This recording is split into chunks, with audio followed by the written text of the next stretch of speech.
Hello everyone. नमस्कार। मैं हिमालय उपाध्याय आप सभी का स्वागत हूँ इस शोध यात्रा में। आज इस व्याख्यान श्रृंखला के अंतर्गत हम लोग जानने की कोशिश करेंगे what is qualitative data and quantitative. गुणात्मक शोध क्या होता है और संख्यात्मक शोध प्रदत्त क्या होते हैं, इसके बारे में जानने की कोशिश करेंगे। अगर आप लोग ध्यान से व्याख्यान को सुनेंगे, जरूरत पड़ने पर नोट्स लेंगे, तो मुझे पूरी उम्मीद है कि आपको ये कंसेप्ट बिल्कुल क्लियर होगा। और जब आप पूरा लेक्चर सुन लें, उसके पश्चात आप उसको लाइक और सब्सक्राइब जरूर करिएगा। आइए बिना देरी किए हम शुरू करते हैं। Difference between qualitative and quantitative data. संख्यात्मक प्रदत्त और गुणात्मक प्रदत्त क्या होते हैं, इसके बारे में जानने की कोशिश करेंगे। सबसे पहले हम इसका अर्थ समझने की कोशिश करते हैं कि संख्यात्मक शोध या क्या संख्यात्मक प्रदत्त होते क्या है ना, और गुणात्मक प्रदत्त क्या होते हैं या गुणात्मक शोध क्या होती है।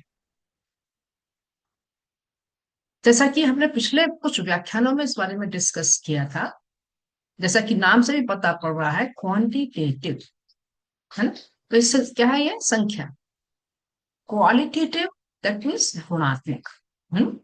तो it is a systematic investigation that uses numerical data. ठीक है ना। यहाँ कैसा इन्वेस्टिगेशन करते हैं, उसमें हमारे पास जो कुछ भी प्रदत्त इकट्ठे होते हैं, आंकड़े एकत्रित होते हैं, बहुत व्यवस्थित होते हैं और व्यवस्थित रूप से हम उसका क्या करते हैं, आकलन करते हैं। और उसके लिए हमको क्या यूज करना पड़ता है, न्यूमेरिकल संख्या के रूप में प्रदत्त हमारे पास होते हैं। साथ ही साथ हम उसका एनालिसिस करने के लिए हम सांख्यिकी का प्रयोग करते हैं, statistical techniques, to quantify the variables of interest, है ना। जो भी हमारे चर हैं, उन चरों के अनुसार हम उसको अपने पद्धतियों को एकत्रित करते हैं और एस्टेब्लिश रिलेशनशिप बिटवीन देम, और उनके बीच में एक संबंधों को हम देखने की कोशिश करते हैं। और उसके पश्चात जब कुछ संबंध संबंध बाहर निकल के आते हैं, तो हम उसको जनरलाइज करते हैं। जो भी हमारे पास आंकड़े आते हैं, डेटा आते हैं, तो जनरलाइजेशन अबाउट आ पॉपुलेशन। ठीक है। तो ये बात समझ में आ रही है। जो क्वांटिटेटिव डेटा जो होता है, कैसा होता है, ये सिस्टमैटिक इन्वेस्टिगेशन में हेल्प करता है। That uses numerical data, statistical techniques to quantify the variables of interest, establish relationship between them, and generalize about the population। ठीक। अब इसके विपरीत जो क्वालिटेटिव डेटा होता है, गुणात्मक शोध होता है या प्रदत्त होते हैं, ये क्या होते हैं, ये हमारे पास सिर्फ जानकारियों के रूप में होते हैं। इंफॉर्मेशन हम कलेक्ट करते हैं, बहुत गहराई में जाके इंफॉर्मेशन कलेक्ट करते हैं। क्यों करते हैं, क्योंकि हमको एक्सप्लोर करना होता है डेप्थ में। डेप्थ में जब हमको एक्सप्लोर करना है, तो हमको इसके बारे में डिटेल स्टडी करनी होती है ना। तो it explore in depth understanding of experience, perspectives and meaning through non numerical data. यहाँ पर हमारे पास प्रदत्त कैसे आ रहे हैं, जो कि संख्यात्मक नहीं है ना। केवल हमारे पास जानकारियां, इंफॉर्मेशन इकट्ठी हो रही है, और उसका उद्देश्य होता है आंसर हाउ एंड व्हाई, क्या और क्यों, इस बात का जानकारी हमको एकत्रित करनी होती है। तो ये बात समझ में आ रही है। यहाँ पर जो क्वांटिटेटिव डेटा होता है, वो किसमें होता है, संख्या में होता है, नंबर में होता है, नंबर फॉर्म्स में होता है। जबकि जो क्वालिटेटिव रिसर्च में जो डेटा जो होता है, वो कैसा होता है, यहाँ पर आपके पास केवल इंफॉर्मेशन के रूप में होता है, जिससे हम कह सकते हैं ये नॉन न्यूमेरिकल डाटा है। ठीक है। अब देखिए, यहाँ पर जो हम इस रिसर्च के लिए जो अप्रोच यूज करते हैं, यहाँ पर जब हम यूज कर रहे होते हैं संख्यात्मक पद्धतियों को इस्तेमाल करते हैं, तो इंडक्टिव अप्रोच इस्तेमाल करते हैं। और जब हम गुणात्मक पद्धति का इस्तेमाल कर रहे होते हैं, तो डिडक्टिव अप्रोच का इस्तेमाल करते हैं। ठीक है ना। तो इंडक्टिव अप्रोच कैसी होती है, हमारी इंडक्टिव अप्रोच होती है, और यहाँ पे हम डिडक्टिव अप्रोच करते हैं। जब बहुत सारे हमारे पास जानकारियां होती है, उन जानकारियों से हम एनालाइज करके एक बिंदु पर, एक जगह पर फोकस किया। डिडक्टिव अप्रोच, इंडक्टिव अप्रोच हमारे पास यहाँ पे बहुत सारे अलग अलग एग्जाम्पल्स हैं, उन एग्जाम्पल्स के आधार पर हम उसको एनालाइज करते हैं और हमारा आंसर हमेशा खुले रहते हैं।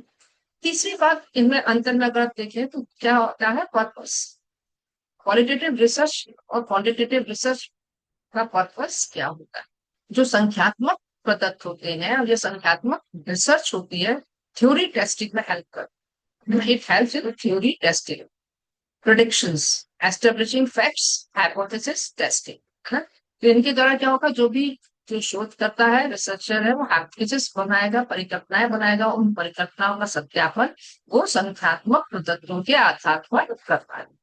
जबकि गुणात्मक शोध में क्वालिटेटिव जो डेटा होता है उसमें डिस्क्राइबिंग मल्टीपल रियलिटीज, यहाँ पे जो उसको बहुत गहराई से अध्ययन करना है, स्टडी करना है, तो multiple realities, developing deep understanding, capturing everyday life and human personality. तो वहां पे अलग अलग तरीके से उन जानकारियों को अलग अलग सोर्सों से, अलग अलग रिसोर्सेस से, जो सोर्सेस उसके पास प्राइमरी सोर्स भी हो सकते हैं, सेकेंडरी सोर्सेस भी हो सकती हैं, टर्सरी सोर्सेस भी हो सकते हैं, उन सोर्सेस से वो जानकारियों को इकट्ठा करता है, ठीक है? और उन जानकारियों के आधार पर वो डीप अंडरस्टैंडिंग को डेवलप करता है और कुछ प्रिडिक्शंस निकालता है ना। और सब चीज किससे रिलेटेड होती है, everyday life and human perspective. जो क्वांटिटेटिव डेटा होता है और जो क्वालिटेटिव डेटा होता है, उसमें जो रिसर्च हम यूज करते हैं उसका मेन फोकस होता है, क्योंकि यहाँ पर जो संख्यात्मक प्रदत्त है वहां पर जो वेरिएबल्स होते हैं कैसे होते हैं, आइसोलेट्स वेरिएबल्स होते हैं। यूजर्स लार्ज सैंपल, हमको वहां पर बहुत बड़ा सैंपल न्यायाधीश का चयन करना होता है, और जो पार्टिसिपेंट्स होते हैं, बहुत सारे पार्टिसिपेंट्स को लेना होता है, उनको हम प्रदत्तों को कलेक्ट करने के लिए उन पार्टिसिपेंट्स के ऊपर कुछ टेस्ट को एडमिनिस्टर करते हैं या प्रशासित करते हैं, कुछ परीक्षण होगा, या हम कुछ फॉर्मल इंस्ट्रूमेंट्स यूज करते हैं जिनके द्वारा हम स्कोरिंग के द्वारा हम स्कोर्स को प्राप्त करते हैं, है ना? नंबर संख्याओं को प्राप्त करते हैं। परंतु यहाँ पर जो क्वालिटेटिव डेटा प्रदत्त होते हैं उसमें हमको जो भी हमने जानकारियां एकत्रित करी है प्राइमरी सोर्स से, सेकेंडरी सोर्सेस से, उनको एग्जामिन फुल कॉन्टेक्स्ट, उनको पूरे पूरे कॉन्टेक्स्ट को हम बहुत गहराई से उसकी जांच करते हैं। और उसको हम कई बार जो पार्टिसिपेंट्स होते हैं जिनसे हम कई बार इंटरव्यूज के थ्रू से डाटा कलेक्ट कर रहे हैं, तो फेस टू फेस हम पार्टिसिपेंट से बात करते हैं, है ना, उनसे आमने सामने बात करते हैं, उनसे जानकारियों को एकत्रित करते हैं। अगर हम यहाँ पर देखें, जो आपके पास क्वांटिटेटिव डेटा होता है उसका रिसर्च प्लान क्या होता है, रिसर्च प्लान कैसा होता है, हाईली स्ट्रक्चर्ड होता है ना।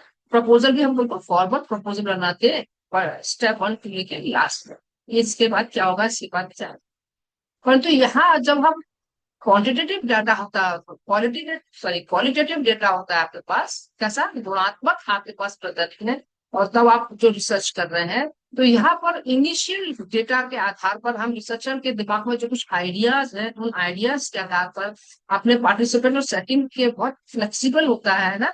और प्रपोजल भी कैसा होता है, बहुत टेंटेटिव होता है। वो एक दिमाग में विचार रखता है कि ये चीज ऐसी है, जैसे उदाहरण के लिए अगर हम ये बात करते हैं कि गांधी जी की जो शिक्षा थी, बेसिक एजुकेशन, नई तालीम, है ना, नई तालीम का आज वर्तमान के कॉन्टेक्स्ट में या हमारे एनईपी 2020 के कॉन्टेक्स्ट में क्या उपयोगिता है।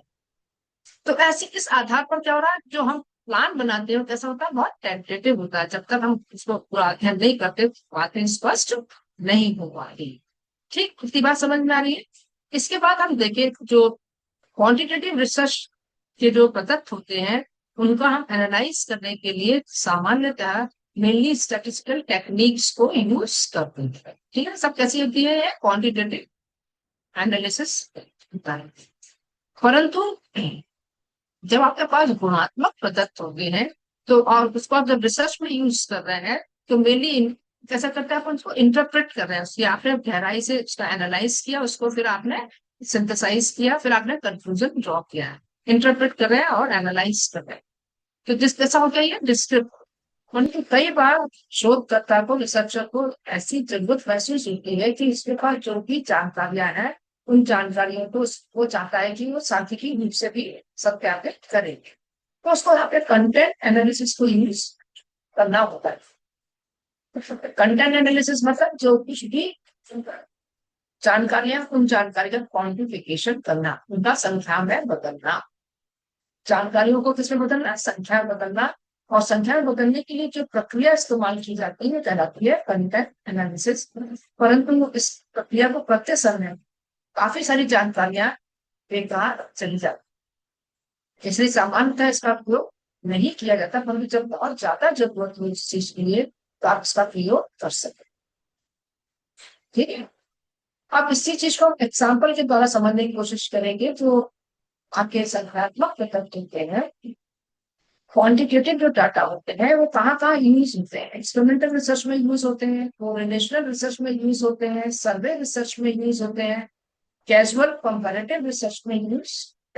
सभी रिसर्चेस में जो शोधकर्ता होता है वो अलग अलग चरों का मापन के लिए वो कुछ परीक्षणों का, कुछ टेस्ट का, टेस्ट स्कोर का, कुछ इंस्ट्रूमेंट का उपयोग करता है, विश्लेषण करता है और उनसे जानकारियों को इकट्ठा करता है। ठीक है ना? और वो जानकारियां किस रूप में होती है? संख्या के रूप में होगी, चाहे वो प्रयोगात्मक शोध हो या वो या सहसंबंधात्मक शोध हो या सर्वे हो या कैजुअल कंपैरेटिव रिसर्च।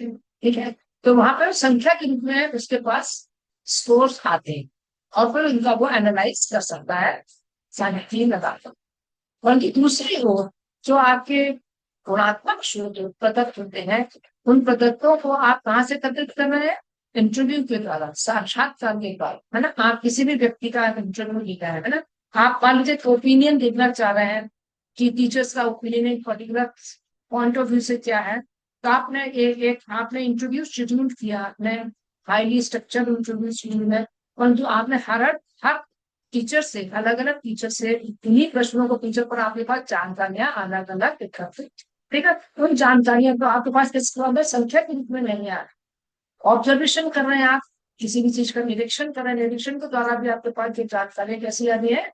सिर्फ संख्या के रूप में जानकारी करते रहे।